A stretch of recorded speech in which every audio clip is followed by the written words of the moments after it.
Hello everyone, welcome to the Tim Booker channel. Wishing you all an enjoyable listening experience.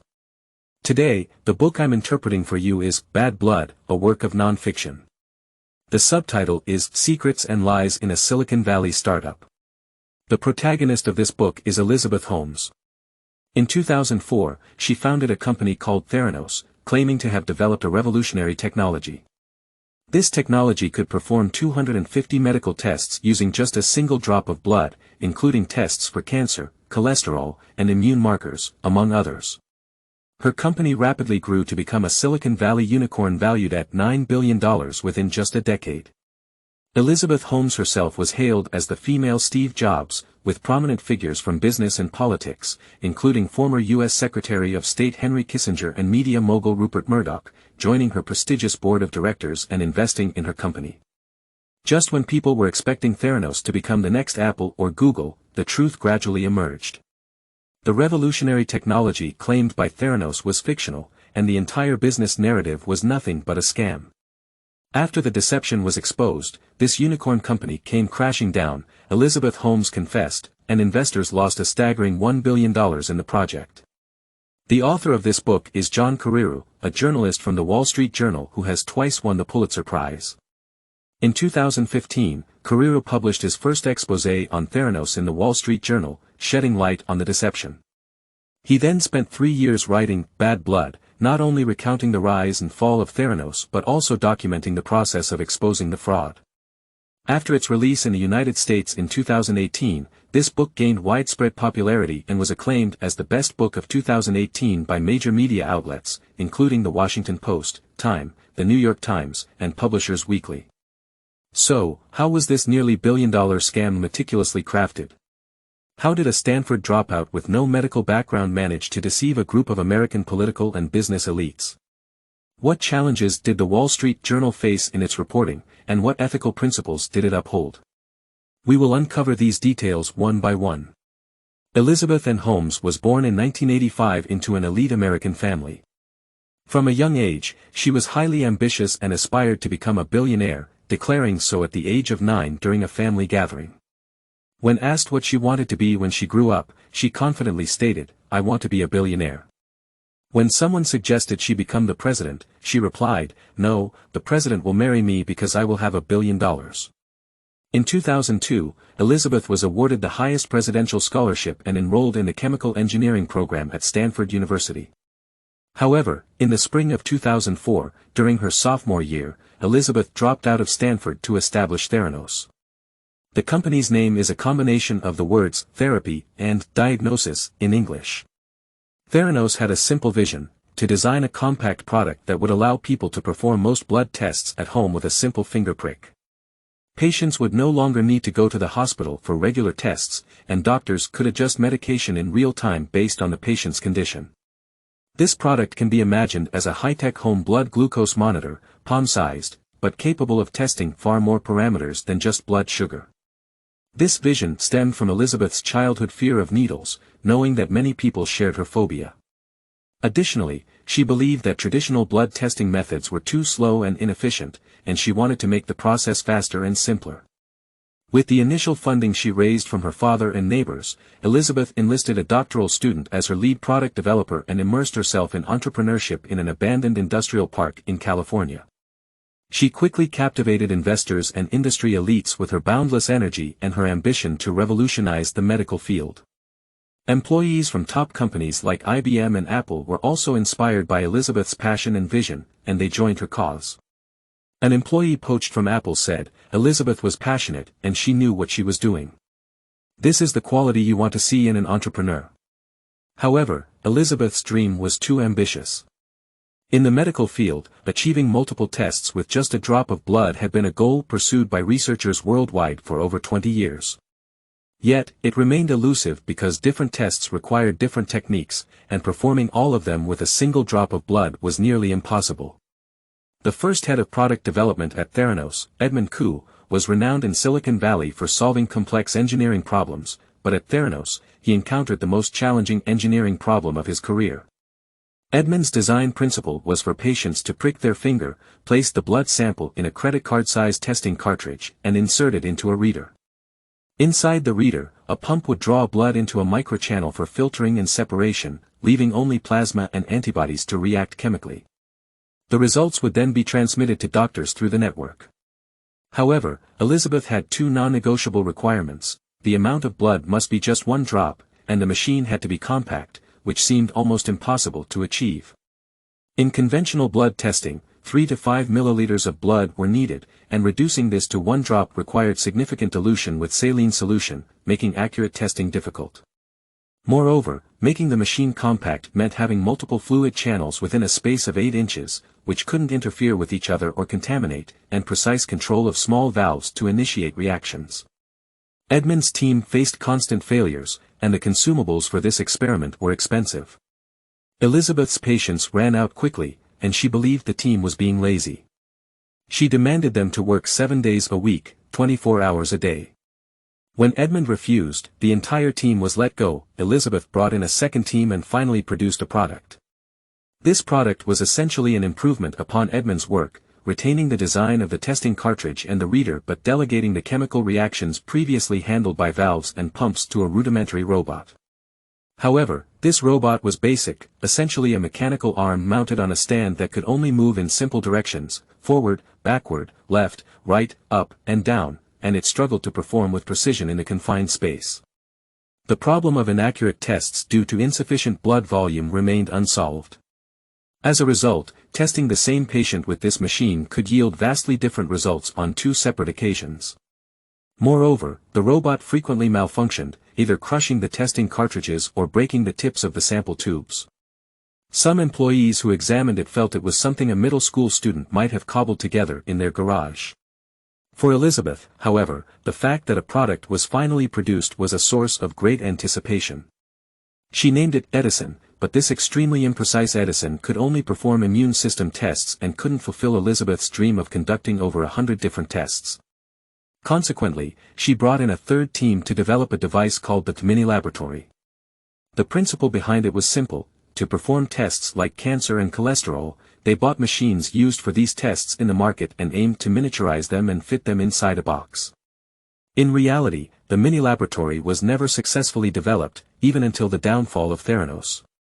In summary, Elizabeth never actually created a product that could achieve the company's vision. However, her funding continued to grow, and she herself became the queen of Silicon Valley. Over Theranos' 15-year existence from 2004 to 2018, it raised nearly $500 million, equivalent to around 35 billion yen, with a company valuation of $9 billion. Elizabeth's personal net worth reached nearly $5 billion. The supporters of Theranos were numerous and influential. Former Secretary of State George Shultz, Henry Kissinger, and media mogul Rupert Murdoch, as well as Larry Ellison, the founder of Oracle, and wealthy figures such as a Mexican tycoon, a Greek shipping magnate, and a family of African diamond manufacturers, all invested in the company, contributing a total of $1 billion, which translates to 7 billion yen in real money. How did this outwardly successful but ultimately fraudulent company sustain itself for 15 years? Below, we will analyze Elizabeth's tactics from both internal and external perspectives. First, let's examine the internal strategies used within Theranos. 1. Isolation of information. Elizabeth was the only one with complete knowledge of the company's operations, with different departments forbidden from communicating with each other. The company's computer networks were segmented, preventing information exchange between departments. When errors occurred in tests, they couldn't even determine whose fault it was. People couldn't grasp the full scope of the problem due to this information isolation, leading to mere suspicion. 2. Monitoring employees. Elizabeth employed an administrative assistant to track and record employees' work hours. The assistant would also add employees as friends on Facebook to monitor their posts and share them with Elizabeth. Additionally, she arranged for top executives to regularly review employees' email and web browsing histories. When a department head resigned, she encouraged the department's employees to review that person's documents and emails to determine their potential promotion.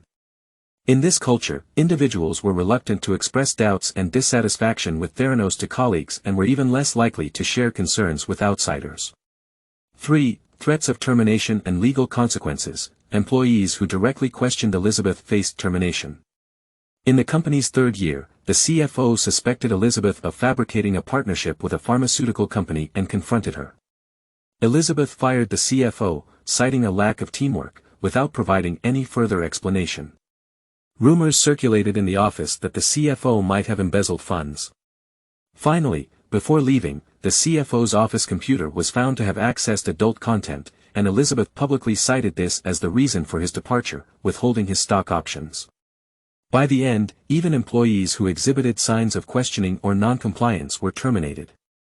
At Theranos, there was a continuous exodus of employees. Those who dined together today might not show up for work the next day, and their colleagues would remain unaware of the reasons.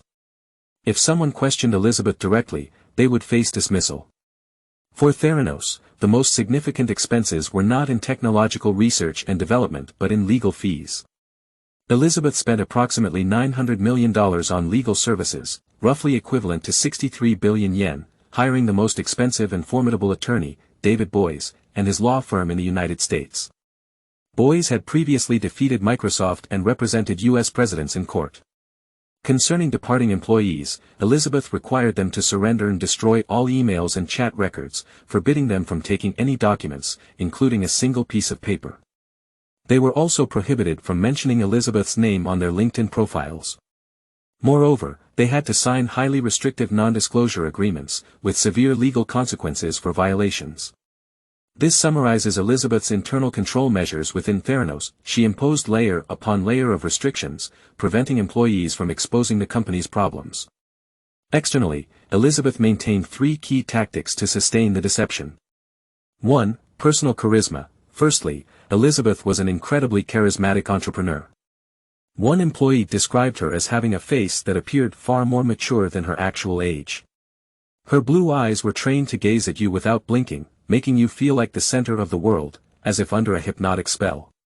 Elizabeth's voice further enhanced this mesmerizing effect. It was an unusual deep baritone, which she used to her advantage. Some even described her as the smartest boss they had ever encountered, with the ability to sell ice to Eskimos.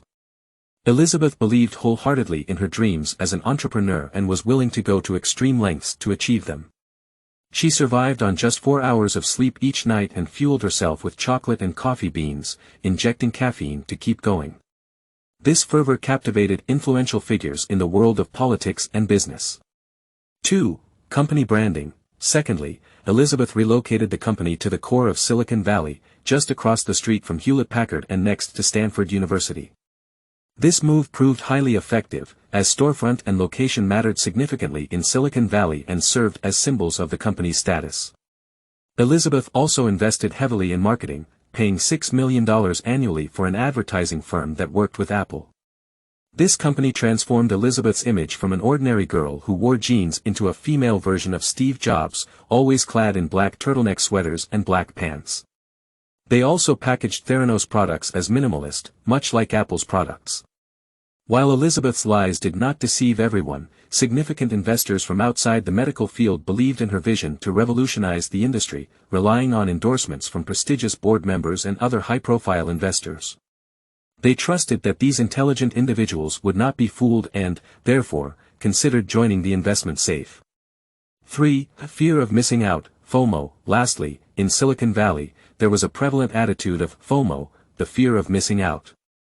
After the 2009 financial crisis left money in the hands of companies with no investment options, they feared missing the next big opportunity.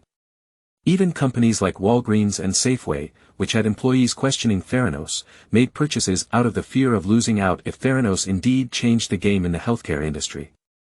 To summarize, Elizabeth Holmes used internal strategies like isolation, monitoring, dismissal, and legal intimidation to keep employees silent. Externally, she leveraged her personal charisma, branded the company effectively, and employed lies to deceive investors and partners who lacked medical knowledge. In 2014, during Elizabeth's peak fame, her turning point arrived when a New Yorker article led to professional skepticism. This skepticism was fueled by a medical blogger who questioned Elizabeth's shallow professional knowledge, pointing out that her only published paper involved testing just 6 patients and was not in a reputable journal. This discovery was relayed to the journalist of the Wall Street Journal, John Carreyrou, who began an investigative journey into the truth. John Carreyrou, a Pulitzer Prize-winning journalist with 16 years of experience at the Wall Street Journal, launched the investigation. To validate his suspicions, he contacted a businessman named Richard Fuish, a longtime neighbor of Elizabeth. Fuish became rich by registering patents and selling them. When he discovered that Elizabeth was starting a business without consulting him, he registered a technology patent that Theranos would later use. However, when Elizabeth found out, she sent David Boies to deal with Fuish. Boies caused one of Fuish's sons to lose his job and warned the family that if they lost the lawsuit, they might have to cover Theranos' legal fees. The legal battle had already cost Fuish over $2 million by that point, and he risked bankruptcy. Remarkably, the once proud and combative neighbor of Elizabeth Holmes began to cry when he signed the agreement to withdraw the patent. While Fuish was willing to cooperate with the interview, his lawsuit against Theranos may have fostered a sense of revenge against Elizabeth, preventing him from becoming an information source for the report. John Carreyrou then tried to reach out to Theranos employees. However, strict confidentiality agreements left many silent. Several messages went unanswered, and those who did respond either required anonymity or requested that the information they provided not appear in the report. For the Wall Street Journal, not all information sources could be anonymous. Facing these challenges, Carreyrou traveled to Phoenix, where Theranos had more than 40 locations. He found multiple cases of testing errors and conducted his own comparative testing, which revealed numerous discrepancies in Theranos test results. At this point in the investigation, he received an inquiry email from Theranos' public relations firm, leading to direct contact with Elizabeth Holmes. The Wall Street Journal had a reporting principle that required informing the central figures of a story about the information being gathered and giving them ample time to respond. Therefore, Carreyrou disclosed that he was working on a story and requested an interview with Elizabeth, along with access to Theranos' laboratory and headquarters. However, these requests were repeatedly delayed. However, just at that moment, the author had a major breakthrough in interviewing employees. A young man named Taylor Schultz responded to the author, willing to share his experiences working at Theranos. Taylor Schultz had the courage to come forward because he was concerned about patients not receiving accurate test results and was worried about his own grandfather's reputation. Taylor's grandfather was George Schultz, the former U.S. Secretary of State and a member of Theranos' board. Taylor had been an admirer of Elizabeth Holmes, influenced by his grandfather. He admired Elizabeth Holmes so much that he changed his major from mechanical engineering to biology to work for Theranos. However, once he started working there, he discovered that the Edison device and the Minilab were both very rudimentary. The Edison device had a 65% accuracy rate in testing 247 blood samples, while Theranos claimed a 95% accuracy rate. Taylor approached Elizabeth Holmes twice with his concerns, but he received evasive responses from the lab director and threatening letters from Sunny Balwani. In those letters, Sunny Balwani told Taylor he didn't understand medicine and that if he weren't George Schultz's grandson, he wouldn't deserve such treatment. They demanded an immediate apology, but Taylor chose to resign instead. Taylor had always questioned Elizabeth Holmes in front of his grandfather, who trusted Elizabeth Holmes more than his own grandson. Taylor vividly remembered a scene at Elizabeth Holmes's 30th birthday party, where his grandfather and other prominent figures surrounded her, and it looked as though she was a queen with her admirers, kissing her metaphorical crown. Taylor's grandfather told him they should support young dreamers and believe that scientific progress would make the world better. Despite his grandfather's trust in Elizabeth, Taylor decided to speak to the journalist to expose the truth. After Taylor came forward, Theranos launched a campaign against him. Using the interview outline provided to Theranos, they identified Taylor as the source. Theranos lawyers ambushed Taylor twice at his grandfather's home, forcing him to sign affidavits and swear not to have given an interview. They also threatened him with lawsuits, which could have ruined him financially. However, Taylor refused to cooperate and never signed any documents presented by Theranos. In the end, Taylor spent several months dealing with the situation and incurred legal costs of over $400,000, which is equivalent to about 2.8 million renminbi. Similar to Taylor, nearly every person interviewed by the author was ambushed by Theranos. Former employees were tracked and intimidated, and the doctors in Phoenix who talked to the author were also interviewed. One doctor, with a trembling voice, told the author, "Sunny threatened me, and if my name appears in the Wall Street Journal, my reputation will be tarnished." This led to the doctor asking the author not to publish their name. A direct confrontation was inevitable. Theranos sent a delegation to the Wall Street Journal's headquarters for a discussion that lasted over 4 hours. On one side were Theranos' technical executives, including David Boies, and several lawyers. On the other side were the author, the head of the investigative team, and the newspaper's legal team. Theranos refused to respond to the 80 questions previously posed by the author, claiming that it was proprietary information that could not be published. The newspaper, however, insisted on its right to report the news. The confrontation was intense, and David Boies, a 74-year-old attorney, turned from a gentle grandfather into a roaring grizzly bear. After the meeting, the author started receiving legal letters from Theranos, threatening to sue if the newspaper published Theranos trade secrets. The Wall Street Journal's editorial process involves 2 rounds of editing by the newspaper's editorial staff, which is followed by a legal review. This process could take several weeks or even months. Fearing that Theranos might persuade interviewees to retract their statements, the author continually pushed the editors to expedite the process, and these concerns were not unfounded. Just as the article was about to be published, Elizabeth Holmes published a signed article in the Wall Street Journal's opinion section, suggesting her close relationship with regulators. However, the author was not concerned about this embarrassment because articles in the opinion section are written by external contributors and do not represent the newspaper's views. Furthermore, there is a firewall between the opinion section and the news section, ensuring that both sides do not interfere with each other. To kill the story, Elizabeth Holmes personally met with Rupert Murdoch, a media mogul and the owner of the Wall Street Journal's parent company. She invested $125 million in Theranos in a round of financing in March 2015, becoming Theranos' largest investor. Elizabeth Holmes told Murdoch, "The information collected by the reporters is incorrect, and I hope you can get them to retract the story." However, Murdoch only said that he trusted the newspaper's editors to handle the situation fairly. Despite the potential loss of her significant investment, Murdoch refused to interfere with the story. On October 15, 2015, the Wall Street Journal published the article exposing the Theranos scam on its front page, causing a significant uproar. Some media outlets followed up on the story, while others published Elizabeth Holmes' denials. Theranos also released statements on their website and sent legal letters to the newspaper, but the author continued to publish follow-up articles. The author published 5 more articles, revealing Theranos' regulatory flaws, terminated partnerships, and a lack of a lab director. Afterward, former employees of Theranos gained the courage to send a complaint letter to the Centers for Medicare and Medicaid Services, CMS, the primary regulatory body for clinical laboratories, triggering an unannounced inspection. Subsequently, the author obtained the inspection report from CMS. The report showed that the extent of Theranos' deception exceeded anyone's expectations. Theranos claimed that its Edison device could perform tests on 250 items, but in reality, it could only test 12 items, and those tests were conducted on commercial machines. Additionally, 1/3 of the results from the Edison device did not pass. An expert described the device's results as no better than random guesses. The author made the CMS report public, and Theranos began to crumble. Elizabeth Holmes and Sunny Balwani broke up and dismantled Theranos. In June 2018, they were charged with 11 counts of fraud. They surrendered to the Federal Bureau of Investigation. If convicted, they could face up to 20 years in prison. Elizabeth Holmes also had to return at least $750 million of fraudulent proceeds.